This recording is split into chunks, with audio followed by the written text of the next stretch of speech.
We operate under the assumption that our physical bodies and our digital devices exist in entirely separate domains, that there is a hard line where biology ends and technology begins. Global institutions now consider that boundary obsolete. In June 2024, the International Electrotechnical Commission and the ISO released a public roadmap for biodigital convergence, detailing the integration of biological and digital systems at an infrastructure scale. This chart tracks Moore's law, the empirical regularity of transistor counts on microchips doubling every 2 years. For decades, this exponential growth in computing power remained confined to external hardware. As we reach the extreme upper right of this curve, computational power has achieved the density required to process and engineer the complexity of life itself. Biodigital convergence represents the point where these two trajectories merge into a single coordinated engineering specialty. We are transitioning from a society that merely wears technology to one that physically integrates with it, altering the core definition of what it means to be a human being. This roadmap involves standardizing non-hypothetical technologies. Brain-computer interfaces, CRISPR gene editing, and synthetic biology are already moving through the global regulatory pipeline. A central component of this rollout is the human digital twin, a real-time, data-driven digital replica used to predict your body's responses and behaviors. The committees drafting these standards are not debating whether these technologies should be deployed. Their focus is solely on establishing the interoperability protocols required to scale these systems across global industries. The institutional assumption behind these reports is clear.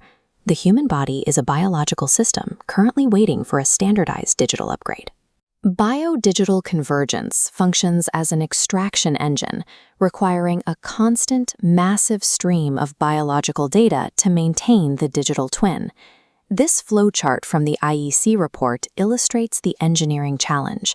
For this system to scale, global committees must ensure the reliability and relevance of the genomic and biometric data being harvested from billions of individuals.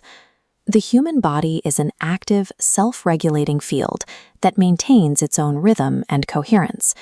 But chronic stress and trauma fracture this internal signal, creating distorted, low-quality biological data that fails to reflect a healthy living system. By extracting data from a perpetually stressed and traumatized population, the foundational architecture of the biodigital merger is being built on corrupted code. This raises a critical technical question. What happens when a sophisticated brain-computer interface is overlaid onto a nervous system that is already dysregulated? You create a digital twin modeled on a human being in survival mode, locking that state of stress into the system's predictive architecture. The exhaustion often associated with modern digital life results from a collision between our fractured biological rhythms and the extractive demands of the grid. This physical response is a precise biological detection of that frequency mismatch. Living systems naturally seek sovereignty, the right to regulate their own biological fields and establish signal clarity before foreign technology is placed on top of them. Without prior physiological regulation, a biodigital upgrade creates nothing more than a perfect digital replica of a human being running survival code. As the biodigital stack deploys, we must shift our perspective on health. Physical regulation is no longer a matter of self-care. It is our primary defense infrastructure. The first sovereign act is the conscious regulation of the nervous system to stop the body's involuntary bracing response to external stressors. You can achieve this mechanically by breathing at a frequency of 0.1 Hertz. This requires 5 seconds of inhalation, followed by 5 seconds of exhalation. This 0.1 Hertz rhythm shifts the nervous system out of survival mode and restores coherence.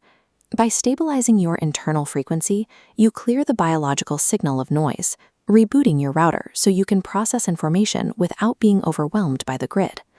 A resourced, regulated nervous system is capable of discerning its own boundaries, allowing you to stop consenting to extractive technological architectures. We must stop outsourcing our biological signal and our personal discernment to algorithms. By maintaining biological coherence, you become a human node, a stabilizing frequency within a larger network of like-minded individuals. Rather than expending energy solely opposing the biodigital grid, focus on building highly coherent, consent-based systems that living tissue actually needs to thrive. The ultimate technology of the future is a sovereign human nervous system. Before the upload begins, you must secure your primary hardware.